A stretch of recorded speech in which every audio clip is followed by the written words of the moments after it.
Good afternoon. I'm President Joanne Berger Sweeney, and welcome to the first Bicentennial Virtual Long Walk program. It's really great to have you with us today. In this, our bicentennial year, we are leading a special series of Committed to the Future virtual long walk events, where we will hear from accomplished experts from across the Trinity community as they share their insights into topics of local, national, and global importance. And we have a very special guest today joining us, Ambassador Michael Battle, who I will proudly introduce shortly. Virtual long walks are a great way to connect with fellow Bantams during this historic year. It's wonderful to see alumni, families, students, faculty, and staff coming together to join in important discussions. If there was anything positive to be taken away from the pandemic, perhaps it would be our ability to engage with one another virtually. As you know, the celebration of Trinity's 200th birthday is well underway, and our community continues to connect with one another in recognition of all that makes Trinity extraordinary: our people, our places, and an exceptional liberal arts education. Our sense of connection and pride was most recently on display during the college's Bicentennial Fall Weekend, combining the traditions of homecoming and family weekend for an unforgettable celebration of our 200th year. And as we enter our third century, our next milestone will be a public launch of the All In campaign in New York City, the largest fundraising campaign in the school's history. More information will be available on the campaign soon, and I want to encourage you to keep an eye out for ways to support our beloved Trinity now and well into its future. But back to why we're here today. Today's virtual long walk theme is Committed to the Future: Diplomacy Abroad, featuring Michael Battle, class of 1973, and U.S. Ambassador to Tanzania. He will be in conversation with Garth Myers, Paul E. Raether Distinguished Professor of Urban International Studies and Director of the Center for Urban and Global Studies. I am pleased to introduce Ambassador Battle, who in late 2021 took his official oath of office as the Ambassador of Tanzania following President Biden's nomination of him.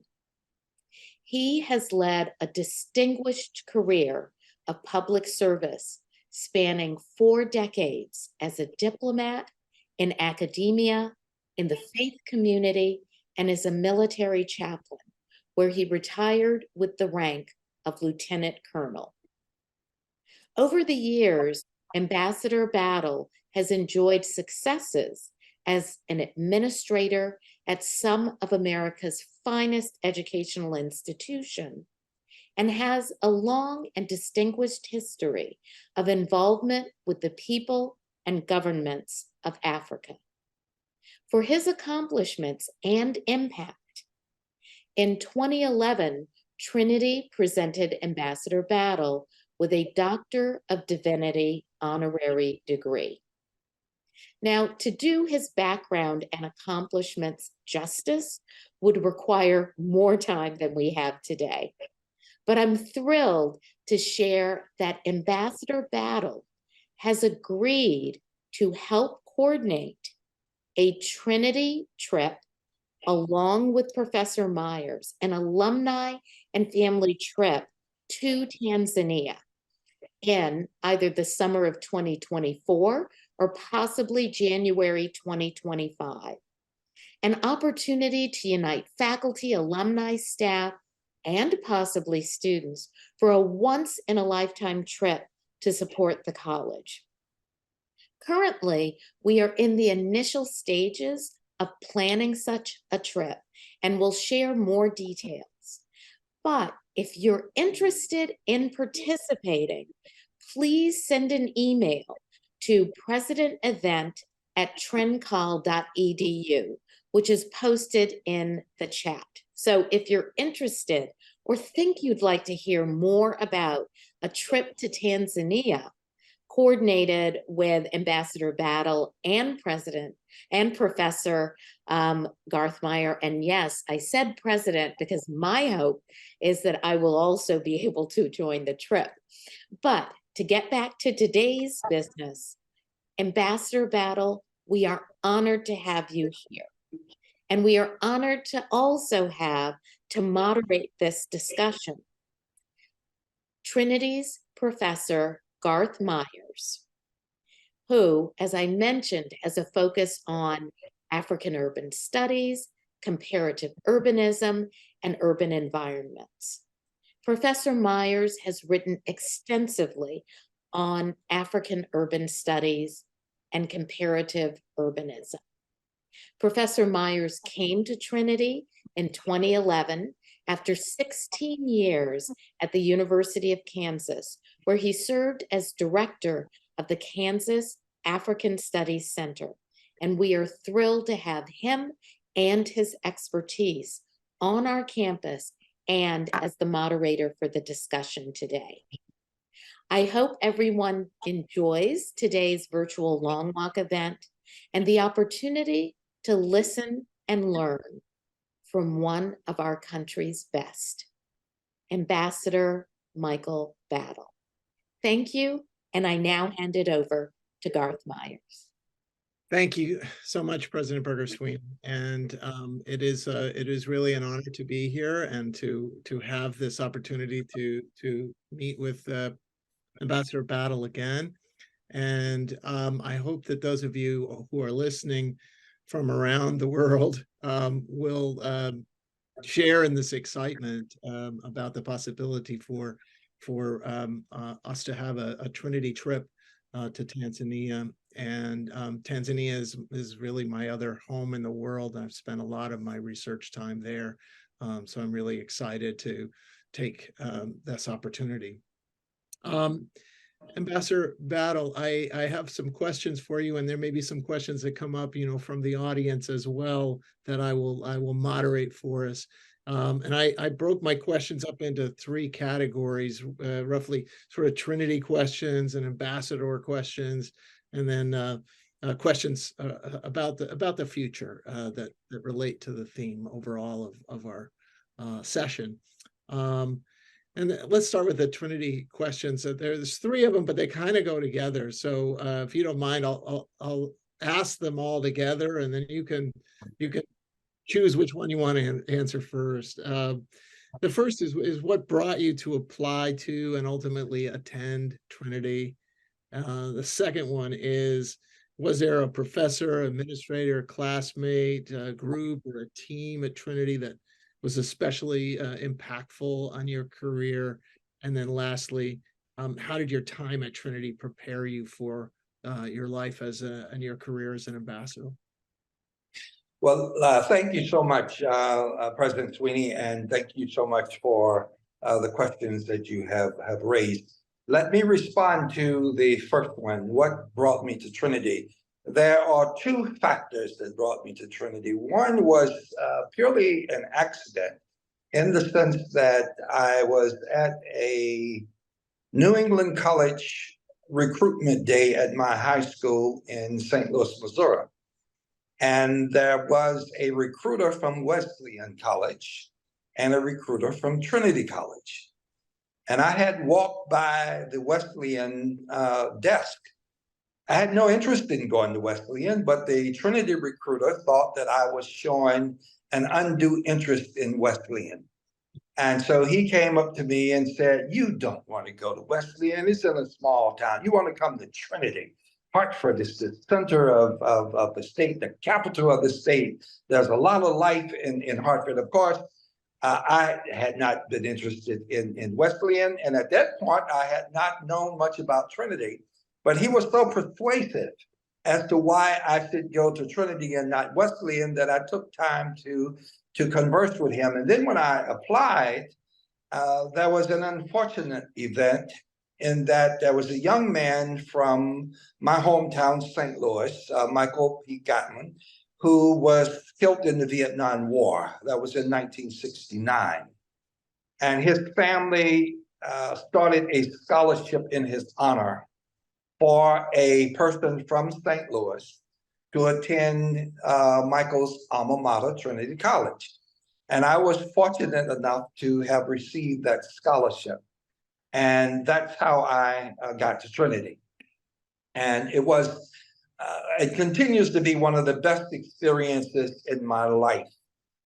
Being on campus, enjoying life in Hartford, and being deeply engaged in the city of Hartford, because I was engaged in work in a local congregation in Connecticut. I volunteered at the Urban League school in Hartford. I taught at the Urban League Street Academy 4 nights a week.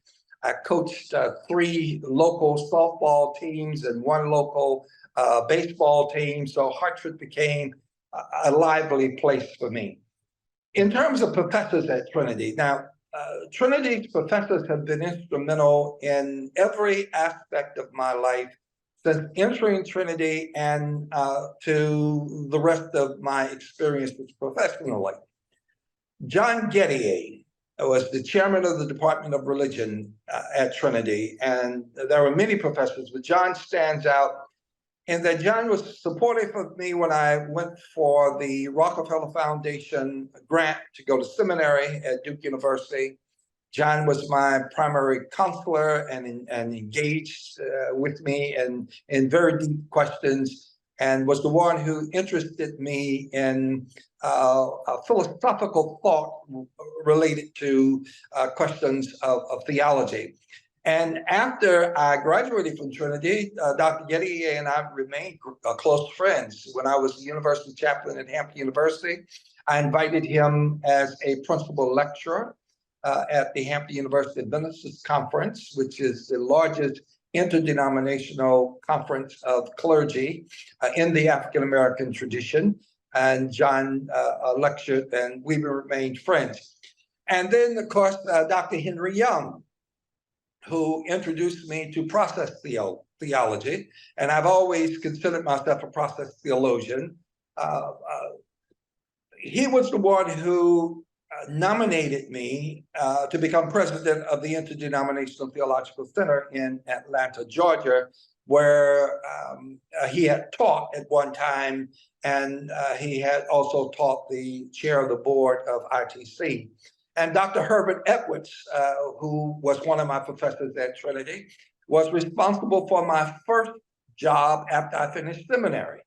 He was the one who nominated me to become university chaplain at Hampton University. So Trinity has always been a part of my life. And so I've enjoyed going back to the campus. And even recently, when Dr. Burgess Sweeney invited me to participate in the Campus Climate Committee, I was very honored to respond to that. So Trinity professors have always been a part of who I am.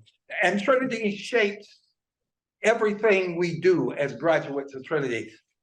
A strong liberal arts education prepares a person for anything and everything they would ever do in life. It gives you the foundation for serious thinking, for critical thinking, for investigative thinking. It gives you the foundation for being able to reason with a great degree of accuracy. And it gives you an appreciation for the world. In fact, my first long international travel happened in my second semester sophomore year at Trinity, when I went to Switzerland as a part of the open semester and studied at L'Abri, in Switzerland. So Trinity is a wonderful experience, was wonderful for me and continues to be wonderful now. Well, that's great answer. It really, it says everything that you said shows how your Trinity experience prepared you to be a diplomat, because everything you said, first of all, was diplomatic. And then also, it shows how you connected your Trinity time in terms of, tangible facts, but also in terms of just the feeling and then the liberal arts approach to things. So thank you. My next set of questions, I will ask one at a time because I think Okay. they're a little different from each other. And the first one is, as you mentioned to me, you have been an ambassador to the African Union, and currently as ambassador to the United Republic of Tanzania. You also wear multiple hats, and one of those is to connect up with the East African community. What would you say in terms of how you have so far been able to compare what it's like to be an ambassador to a regional body or a continental body like the AU and to an individual country? Are there particular things that you've noticed that are different? Yeah, there are distinctive differences between multilateral diplomatic service and bilateral diplomatic service. When I was at the African Union, I was a part of the IO bureau in the State Department, which is international organizations. And simultaneously, I was a part of the Africa Bureau because the African Union is located in Ethiopia. So I served in two different bureaus, the International Organization Bureau and the African Bureau. The biggest difference between what I did then and what I do now is at the African Union, probably 85% of my work was peace and security issues, dealing with multiple conflicts on the African continent and trying to be a part of the negotiations to resolve some of those conflicts. For example, the conflict between Sudan and South Sudan that eventually led to the separation of South Sudan from Sudan, and then the conflict that happened even after the separation, where the two nations and even to this day, do not get along as harmoniously as they should. The conflict in Somalia, a conflict in the Democratic Republic of Congo, and in multiple parts of the continent. I was engaged in dealing with trying to find peaceful solutions. But I was also able to do some significant things in terms of helping the African Union in on the front of democratization. With the support of my office and support of the U.S. government, we were able to assist the African Union in the Charter for Good Governance, Democracy and Good Governance, and assisting that charter to get passed by enough African countries individually that it became continental policy. So I was dealing with continental policy, and then simultaneous with the role as the U.S. ambassador to the African Union, I was also the U.S. representative to the United Nations Economic Commission for Africa, which is the largest UN body on the African continent and dealt exclusively with economic issues on the continent. And now I have my principal responsibility is to a single country, to Tanzania, bilaterally. Now, the big difference is that because I'm working bilaterally, I have to deal with all of the different ministries and departments in the government of Tanzania. So I'm working with the foreign minister, the minister of defense, the minister of trade and industry, the minister of constitutional affairs, all related to Tanzania, and trying to strengthen the bilateral relationship between the United States and the United Republic of Tanzania. And one good success just happened a couple of, actually last week. We were able to finalize a negotiation that we had been engaged in for well over a year. and that was a negotiation between the Secretary of Commerce in the United States government and the Minister for Trade and Industry in the United Republic of Tanzania, where we established a memorandum of cooperation on a commercial dialogue, which allows for us to engage in private-to-private business arrangements between private business in Tanzania and private industry in the U.S., and also public-private or government-to-government connectivity with a private enterprise. And we're able to bring to bear, helping to shape Tanzania's transition from being strictly a socialist country to a country that is maintaining its socialist political philosophy, while at the same time adopting an openness to a free market economic enterprise zone. So Tanzania is more welcoming of free market Western capitalism without having to abandon its philosophical commitment to the socialism, which was a part of Tanzania's founding back in the early 1960s. So the difference, in short, is in one instance, I was dealing with issues that affected the entire continent. In this instance, I'm dealing with issues that affect a single nation, but I had added to my responsibilities right before coming to Tanzania the role as U.S. representative to the 7 countries that make up the East Africa community. So when the U.S. is engaged in negotiations that affect all of the East Africa community multilaterally, that's Burundi, Rwanda, Uganda, Tanzania, Kenya, the Democratic Republic of Congo, and South Sudan, and soon to be Somalia, once Somalia completely joins the EAC. So in those instances, I deal with multilateral diplomacy, but principally in Tanzania, I'm dealing with bilateral diplomacy. Yeah, yeah. Well, that's fascinating. I think I told you this, but I'm leaving on Saturday actually for the Economic Commission for Africa. Fantastic. Consultantship with them in Addis Ababa. So I'm very excited because I've actually never been to that. I've been to the UN campus in Nairobi, which is a pretty big one, but dwarfed by the size of ECA.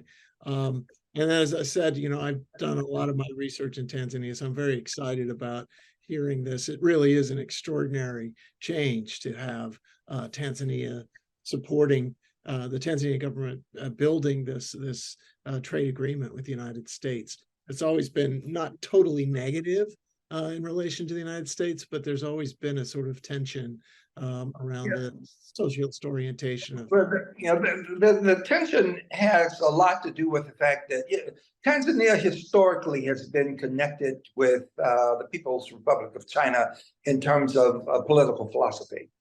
Right.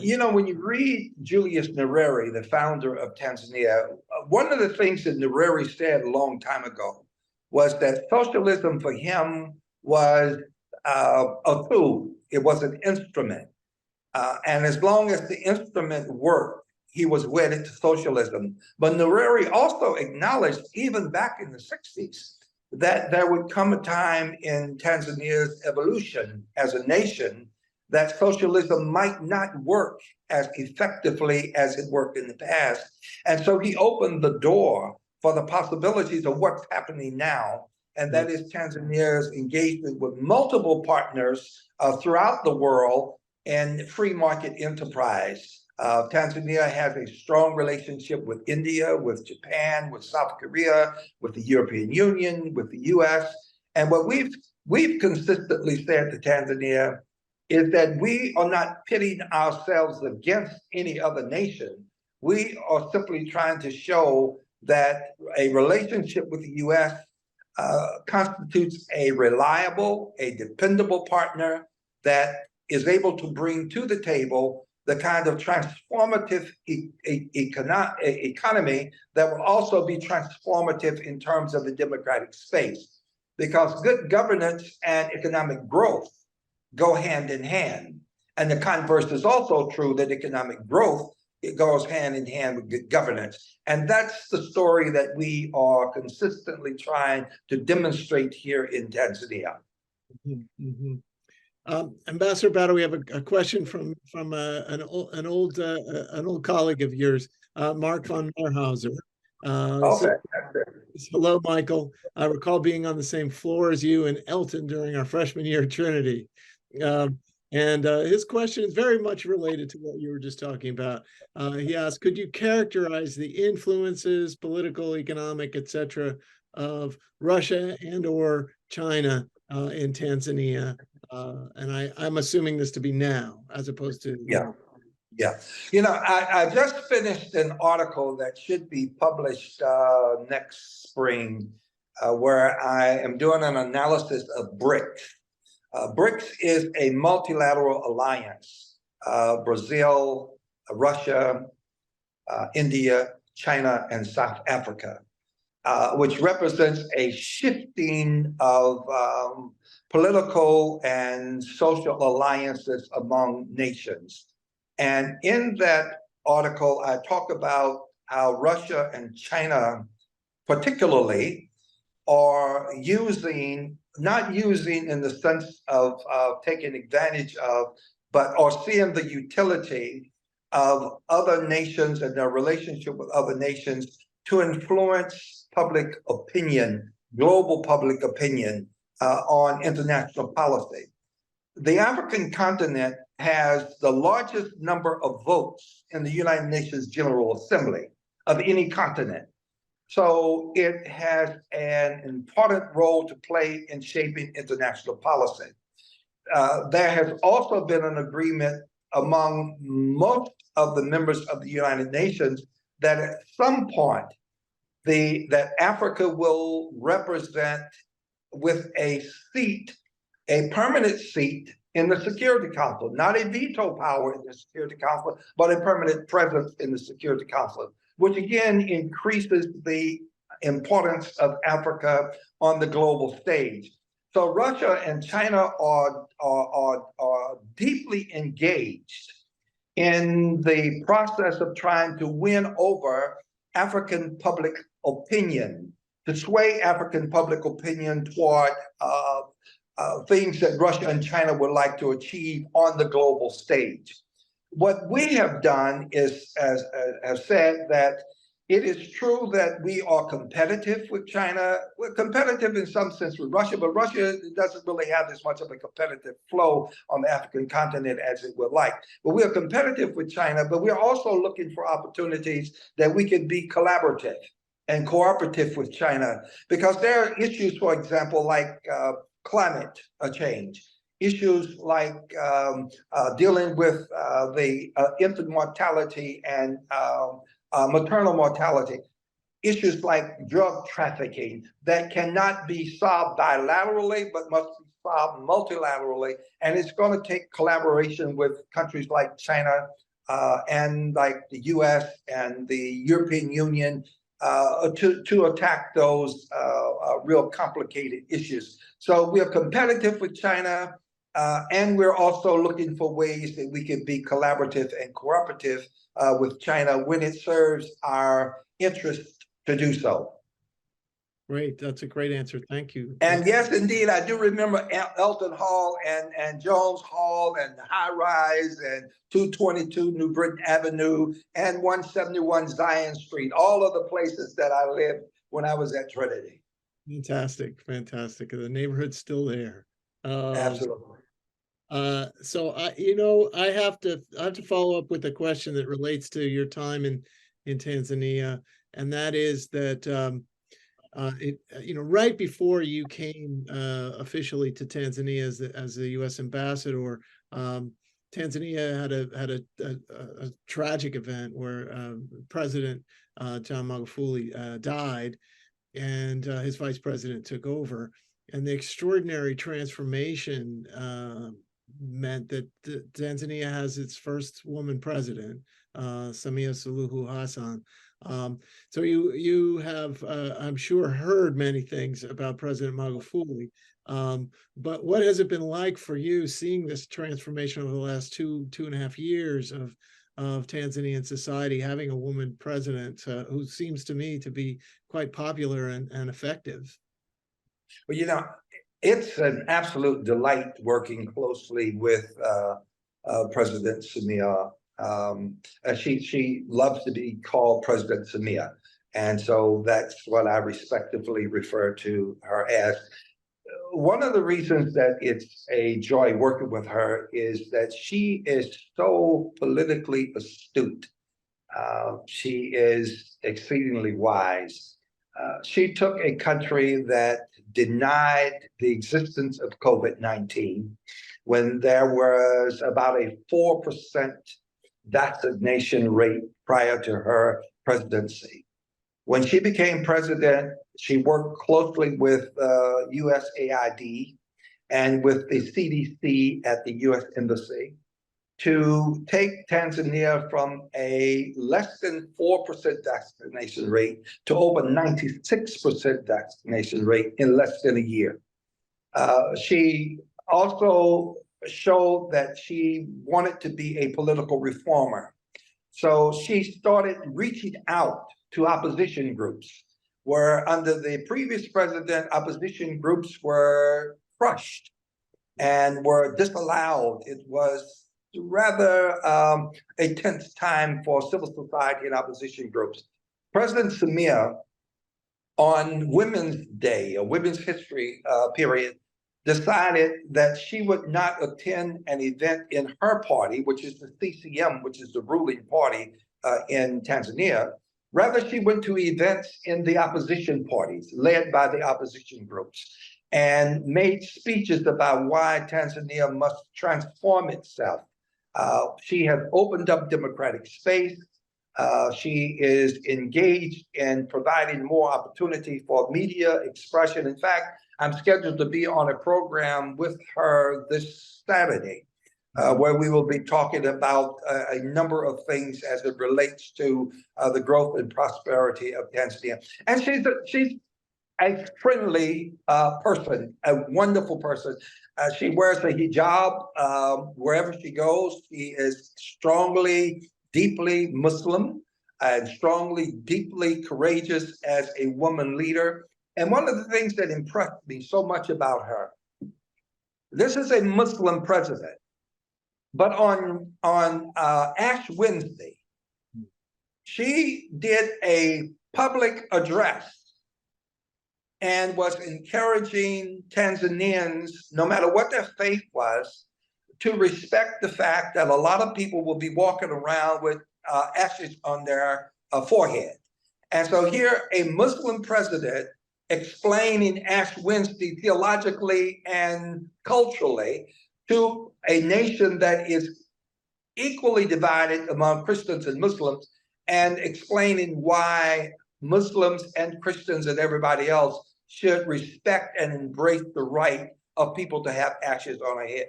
No one would have expected her to do that. There was no requirement for her to do that.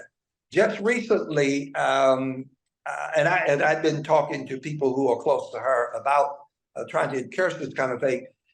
The second cardinal in the Roman Catholic Church, second Tanzanian ever to be appointed as a cardinal, President Samia had public meetings embracing and encouraging and supporting him as he became a cardinal in the Roman Catholic Church. She didn't have to do that. She did it because of who she is. And what I have said about her is, here is a president who is at a moment of pivot. And I'm convinced that she's going to pivot in the right direction. The pivot that she is facing is whether she is going to be an unremarkable transitional president, having fulfilled the unexpired term of a previous president, or whether she's going to be a remarkable transformative president. And I'm banking on her being a remarkable transformative president and not an unremarkable transitional president. Yeah, that's my sense of it too. I remember just July when I was there, seeing a billboard that had her picture on it. It was something, it was advertising something else. It had her picture on it, and the tagline in Swahili was, "There's nobody like Mama." Yes. And there really isn't, at least in Tanzania's recent political history. So, But that's why the U.S. and Europe and Japan and South Korea and Australia and other like-minded countries have to use this opportunity to support the transformation that she is bringing to Tanzania. And we have to support it substantively by investment and by trade, and not exclusively by aid and development, but by trade and investment. I have maybe a slightly less serious question in relation to Tanzania, and it relates to your job on a daily basis. Do you get a chance to travel? Are you stuck in Dar es Salaam and going to office buildings? It's a big country, got amazing sites. It is a large country. It has the 5th largest population on the African continent. And I make it a habit to travel through the country. We have Peace Corps volunteers throughout the country. So I go wherever the Peace Corps volunteers are. Our U.S.A.I.D. program is massive throughout Tanzania. And wherever we're doing U.S.A.I.D. work, wherever the CDC is doing anything, we also have a strong relationship military to military in Tanzania as well. So where we have military programs, CDC programs, U.S.A.I.D. program, where we're supporting women entrepreneurs and education. So I traveled the country extensively. And before I leave here, I plan to have gone to every nook and cranny there is in Tanzania. Just recently, I was on a small island of Pemba, meeting with a group of students because we have a Peace Corps volunteer on the island of Pemba. So I'm traveling the breadth of this country. That's fantastic. And, I've been going to Tanzania for 41 years, and there's so many parts of it that I haven't seen. So I'm jealous you've been able to. I have another question from an old colleague. Shouldn't say old, but, alumni. Okay. This is James Perez Gillespie. Says, "It is hard to believe it is 50 years since I last saw you. I remember being in the Black House organizing efforts to combat starvation in Biafra and drought in the Sahel. Did that spark your interest in working in Africa?" I made my first policy speech about African issues when I was in high school in the Model United Nations. This was in 1966. I was 16 years old, and Ian Smith's government in Rhodesia was trying to pass a law that would have forced every African woman to be sterilized after her first child.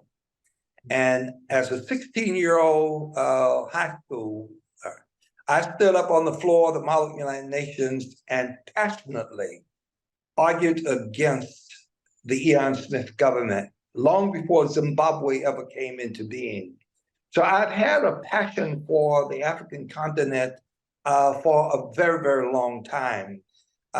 Being at Trinity and watching the engagement of the Ujoma House of the Trinity Coalition for Blacks, and being engaged in local activity with some rather progressive religious congregations that supported programs on the African continent. All of that rolled into shaping my desire to serve Africa more intensely. In the 1990s, for example, I was the chairman, the vice chair of the board of trustees for the American Committee on Africa, where we were dealing with African policy. During the time that Nelson Mandela was in prison, the American Committee on Africa, which I was the vice chair of the board, we supported Nelson Mandela. We supported his family. We supported the liberation struggles. And on the day that Mandela was elected, I was a part of one of the largest delegation of election observers in South Africa, hosted by the American Committee on Africa. And interestingly enough, I met F.W. de Klerk, who was the president of South Africa at the time. And I interviewed him. We were at one of the voting stations, and I walked up to him and I said, Mr. President, do you expect to win the election today? And the clerk looked at me and a French reporter who was standing with me, and he said to me and to the French reporter that I want you to go and tell your countries that my only interest in this election, then he said, well, every politician wants to win, but my interest in this election is that there are free elections under my watch. He said, that's the only thing that I'm focusing on. And then, of course, I got to meet the clerk a number of times since then when I served as U.S. ambassador to the African Union. So I met Mandela and also F.W. de Klerk, and both of them were necessary to South Africa's transition. That was a long answer. Yes, Trinity's engagement with the Trinity Coalition of Blacks helped shape my appreciation for the African continent, and it was an appreciation that I had already developed when I was in high school. Interesting thing about my high school is I'm the second person from my high school, Southern High School in St. Louis, to serve as U.S. ambassador to Tanzania. Charles Stith and I were at Sudan together, and Charles Stith served as U.S. ambassador to Tanzania in the 90s, and now I'm serving as U.S. ambassador to Tanzania now. So you know that high school had a deep commitment to international policy. Yeah, it's absolutely the case. I remember Charles Stith when I was doing my research there in the 90s. It's an extraordinary story. And it kind of connects to my own life, because I also was inspired, I think, by events in the world in high school. And then when I went to Bowdoin, forgive me, not a Trinity grad, but my time I was inspired to take up African studies, mostly around the anti-apartheid movement and the divestment movement. So I can see some of the same path a few years apart. My next question is as we're coming towards the section on the future, and that is maybe thinking more broadly, and I can see already how well you connect from a narrow focus on one country to the broader region. What emerging global trends or challenges do you believe will have the most significant impact on the practice and effectiveness of diplomacy in the coming years? How should diplomats adapt to address those issues? That's a tough question. It is a tough question. Let me answer it from a political philosophical approach, and then to try to make it more practical. You know, in the history and development of humankind on Earth, there have always been shifting alliances and shifting allegiances. Countries that at one time dominated the world no longer dominate the world. I mean, no, who talks about a Byzantine Empire unless you're studying history? Who talks about the Ottoman Empire unless you're studying history? Who talks about the Greek and the Roman world unless you're studying history? We are in a stage now where there are emerging alliances that are designed to challenge the prominence of the United Nations as the global body shaping global policy. BRICS is one of those alliances. The Group of 77 is another one of those alliances of non-aligned nations becoming allied together to shape policy. You look at what was the P8, which is now the the G8, which is now the G7. You look at the role of the G20, which has now accepted a place in the G20 for the African Union to participate. I think countries that will survive will be countries that will recognize that shifting alliances are not necessarily a direct challenge to any particular country's right to be prominent, but it is just the way that time emerges and the way that political alliances emerge. If the U.S. is going to survive, I mean, we've been a predominant country for a long period of time. No country historically has ever been the dominant force on the planet for longer than 200, 250 years. No country historically has been an empire for over 250 years.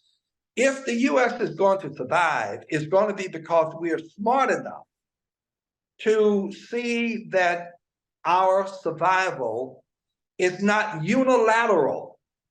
Our survival is based upon our capacity to have multiple alliances with different parts of the world.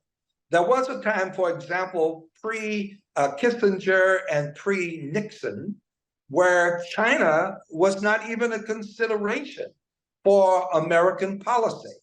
But I thought it was exceedingly wise of Richard Nixon and Henry Kissinger to gravitate toward the East.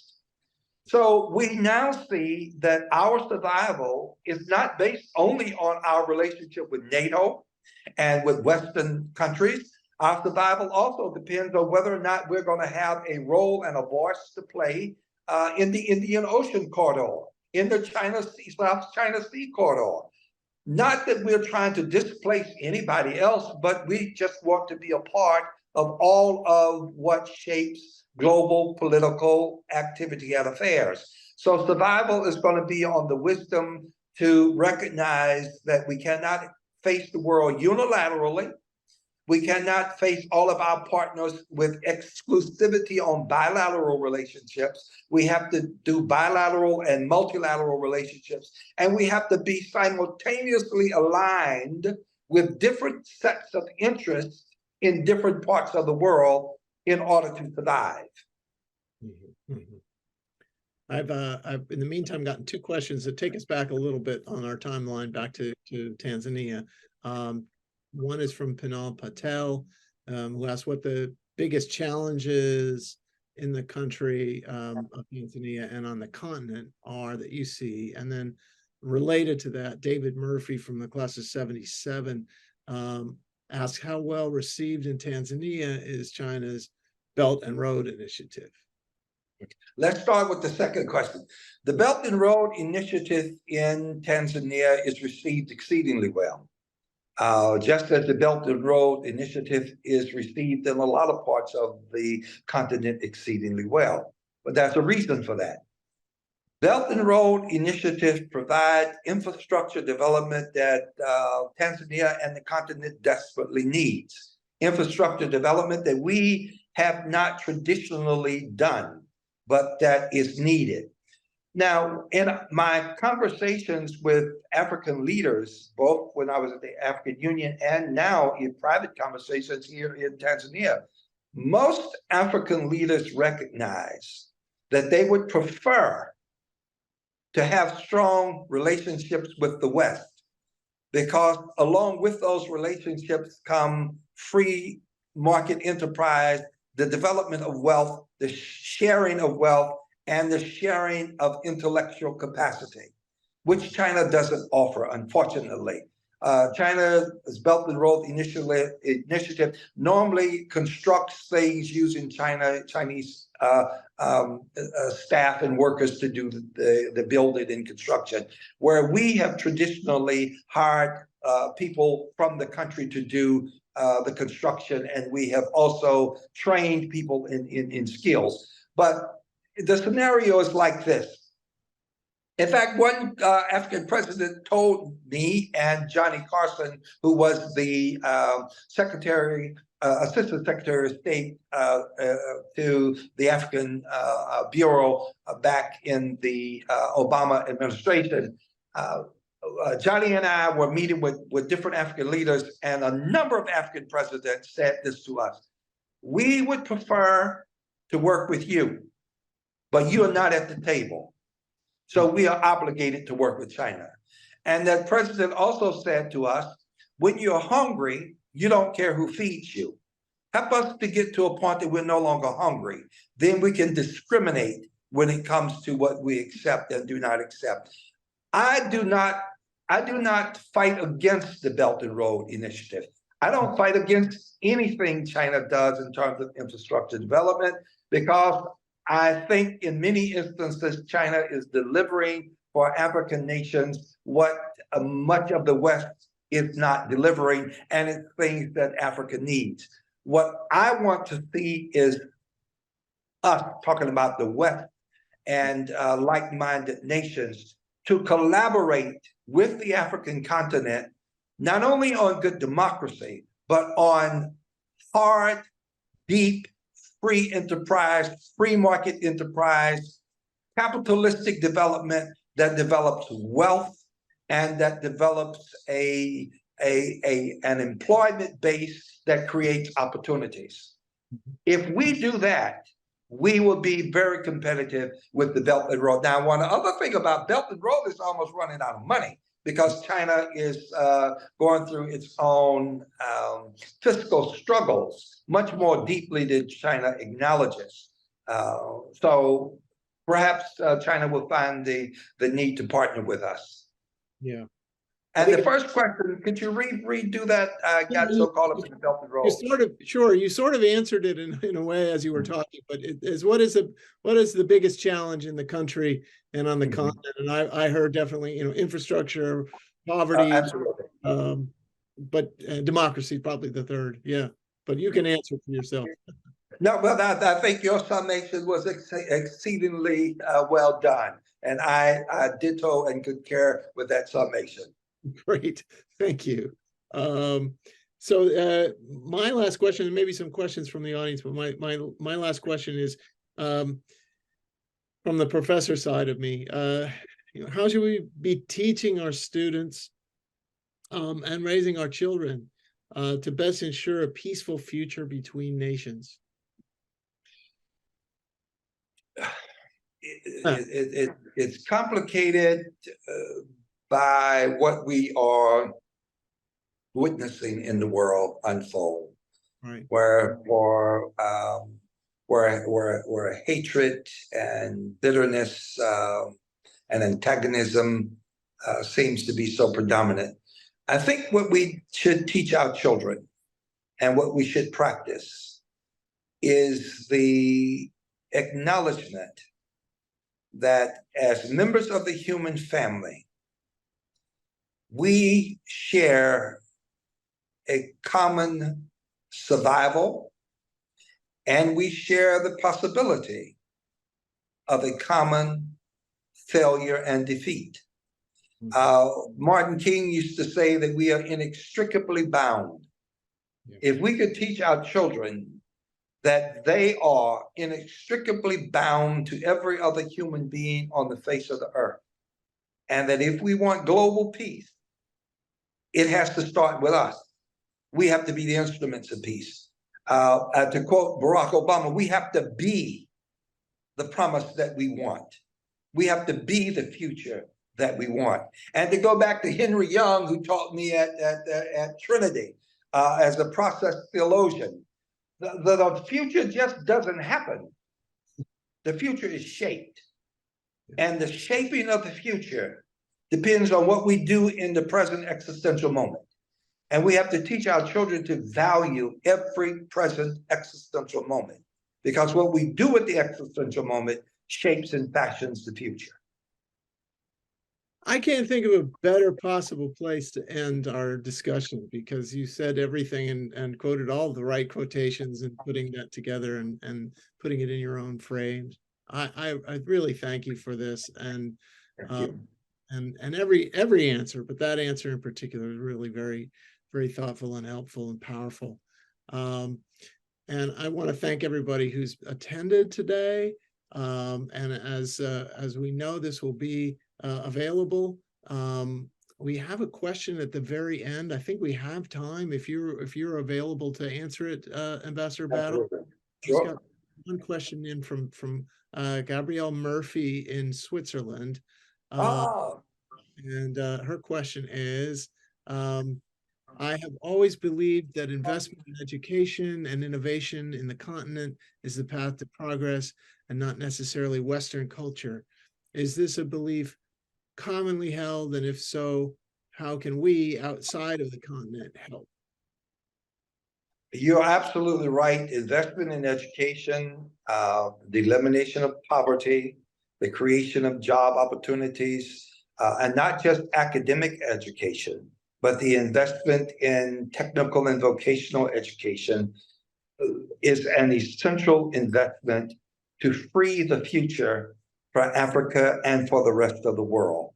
And I also agree with you that the answer to all of the global problems doesn't rest in whether or not everybody has a democracy as defined by Western democracy, but that everybody has good governance that is contextually defined by whatever that context is, and that it is an open governance that takes into consideration the needs of the people. Mm-hmm, mm-hmm. We have one last question, which is very specific. What is Tanzania currently doing to attract more tourists? You know, U.S., we are the largest group of tourists in Tanzania outside of Africa. We are almost about to lose that status now because Air France has a direct flight to Tanzania. But we're working now with the FAA to try to get Tanzanian airlines qualified for flights to the US. And once that happens, we will again be the #1 tourist to Tanzania. People come here because of some of the best safaris in the world, has some of the most beautiful beaches in the world, has some of the most wonderful and gorgeous mountain ranges in the world. And the people are just absolutely lovely. One last comment about Tanzania. In all of Tanzania's history, since its founding, there has never been a war or struggle based on tribal conflict or ethnic conflict. There has never been in Tanzania a war or struggle based on religious differences. People in Tanzania have decided that it is in Tanzania's best interest to find a path to harmony and peace. And I'm hopeful and prayerful that that would continue. There's an expression in Swahili, as you know Swahili probably better than I do, but Mungu ibariki Tanzania, which is God bless Tanzania. And I often add to that, Na Mungu ibariki Marekani, and God bless America. Yeah, absolutely, absolutely. We're getting many thank you notes, and I'll end with one thank you note in particular that comes from my former student, Monica Mhina, graduate of class of 2017 from Tanzania. Very excited, sends you greetings from fellow Bantams in Tanzania and Kenya. Well, Monica, let's get together and meet sometime. I will enjoy meeting you.